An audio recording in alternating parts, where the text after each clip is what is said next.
Welcome back, everyone. This is the weekly performance report.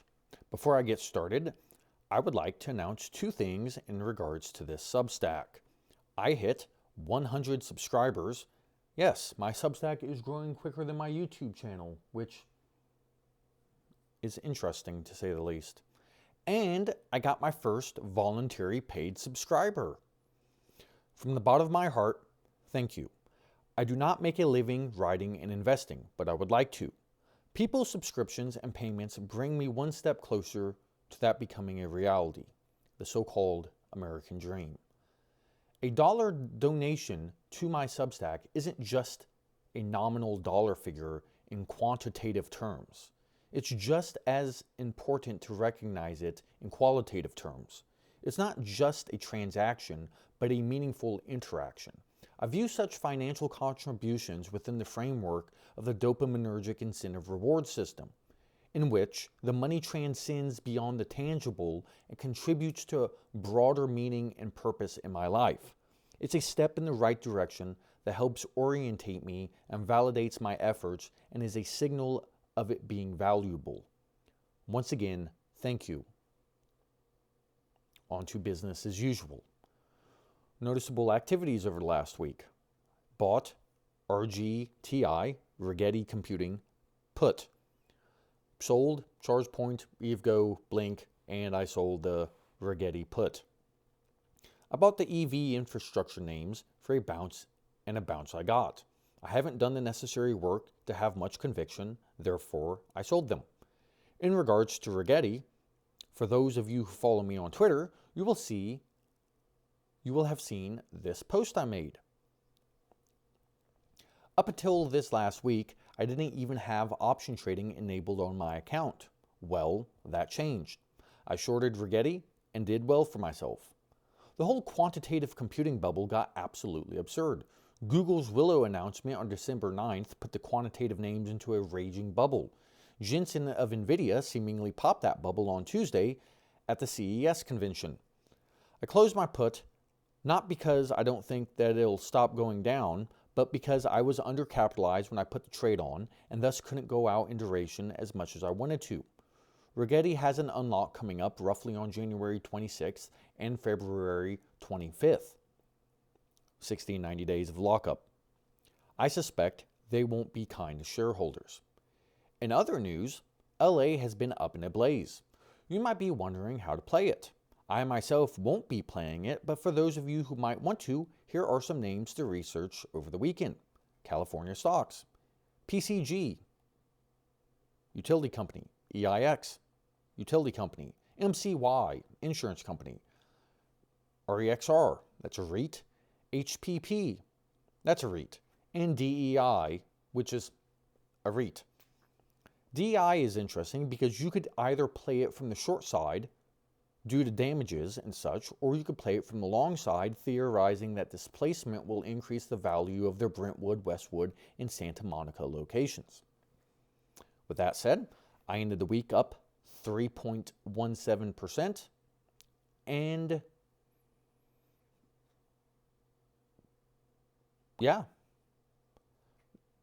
Now you'll see this whole sea of red. Look at this. It takes up the whole screen. Sea of red. What a thing. And then, boy howdy, the sea of green is not so large. Now,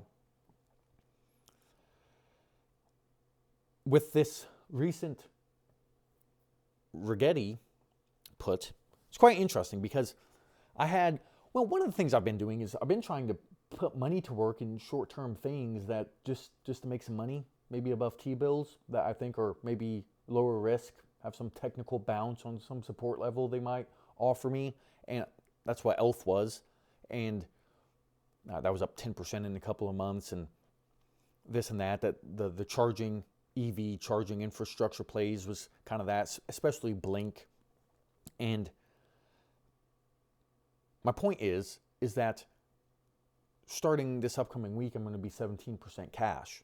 And as I've noted multiple times last year, it pretty much, I won't say impossible, but becomes extremely difficult to start outperforming the market or to outperform the market when I'm in 20% cash or more. So I'm kind of hitting that upper threshold. Now, of course, you can say if you think that a bear market's going to hit in 2025, then being in cash is actually going to help me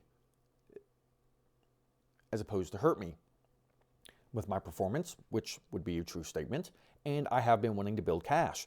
The Rigetti thing is fascinating because the trade, I position size, it was 4% of my portfolio, and I closed it out up 140%, which is to say I increased my portfolio size by, we'll just call it 4.5%, and all in the form of cash. So not only,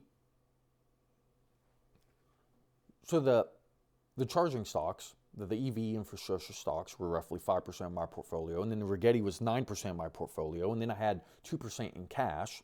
I was trying to cycle it and have it work for me, make me some returns, not just sitting in cash. And I did so well on the Rigetti trade that I now have an additional 4 to 5% of my portfolio in cash now. So it's kind of funny. In one sense, the position did really well for my portfolio, but as a consequence of it doing well and me not putting that cash to work, at least immediately, it's now actually going to dampen my performance going forward insofar as the bull market is concerned, and will help buffer and protect my portfolio in a down market insofar as the down market is concerned, and really not make a difference in a range-bound neutral kind of market. So it's kind of funny, like a big win can help you in the short term and then kind of hinder performance in a way in the interim and medium term. Just, it's kind of funny because when I sold it, I was like, oh, that's awesome. That was exciting. That was good news. And then I was like, oh crap, like I'm going to be in 17% cash.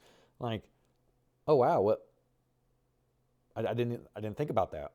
And here we are. So with that said, I think I'll be done rambling here, and thank you for watching, and until next time.